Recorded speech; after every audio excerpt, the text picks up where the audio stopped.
शीर्षक दोस्ती का असली मोल। गांव की पगडंडियों पर शाम ढल रही थी। सूरज की आखिरी किरणें खेतों की हरियाली को सुनहरा बना रही थी। सुल्तानपुर के एक छोटे से गांव में रहने वाले दो दोस्त माधव और केशव बरगद के पुराने पेड़ के नीचे बैठे थे। दोनों की दोस्ती पूरे गांव में मशहूर थी।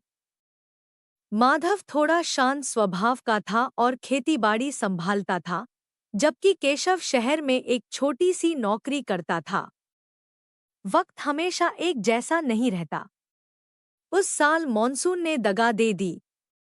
माधव की फसलें सूखने लगी और ऊपर से उसके घर में अचानक बीमारी ने दस्तक दे दी। माधव स्वाभिमानी था, उसने किसी से मदद नहीं मांगी, लेकिन उसकी आंखों की चमक खो गई थी। केशव जब गांव आया तो उसे अपने दोस्त की हालत समझते देर नहीं लगी।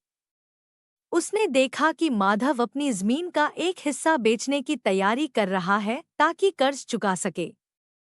केशव के पास अपनी जमा पूंजी थी, जो उसने अपने भविष्य के लिए बचाई थी।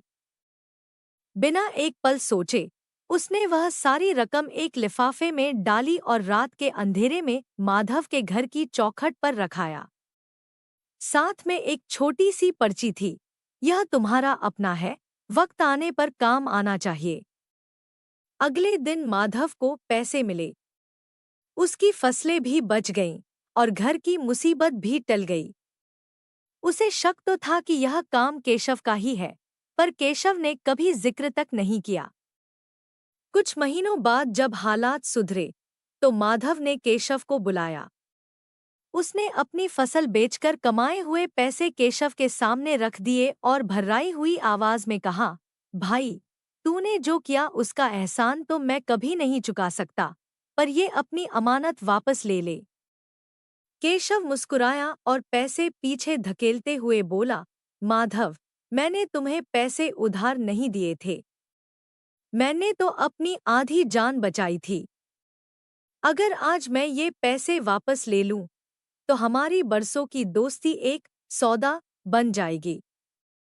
क्या तू चाहता है कि मैं अपनी दोस्ती की कीमत वसूलूं? माधव की आंखों में आंसू आ गए। उसने महसूस किया कि इस मतलबी दुनिया में, जहां लोग छोटी सी मदद के बदले 100 फायदे ढूंढते हैं, वहां केशव जैसा दोस्त मिलना किसी चमत्कार से कम नहीं है। केशव ने साबित कर दिया था कि दोस्ती में लेना देना नहीं, सिर्फ होना मायने रखता है। उस दिन के बाद माधव का नजरिया बदल गया। उसने पैसे तो नहीं दिए, पर उसने उस निस्वार्थ भाव को अपने जीवन में उतार लिया। आज भी वह बरगद का पेड़ उन दोनों की निस्वार्थ दोस्ती का गवाह बनकर खड़ा है। लेखक की कलम से। दोस्तों, अक्सर हम रिश्तों को तराजू पर तौलने लगते हैं, लेकिन सच्ची दोस्ती वही है जो बिना किसी उम्मीद के हाथ थाम ले। अगर आपको यह कहानी पसंद आई हो, तो कमेंट बॉक्स में अपने उस सच्चे दोस्त का नाम जरूर लिखें, जिसने कभी ना कभी आपकी निस्वार्थ मदद की हो। ऐसी ही और कहानियों के लिए मुझे फॉलो करना न भूलें।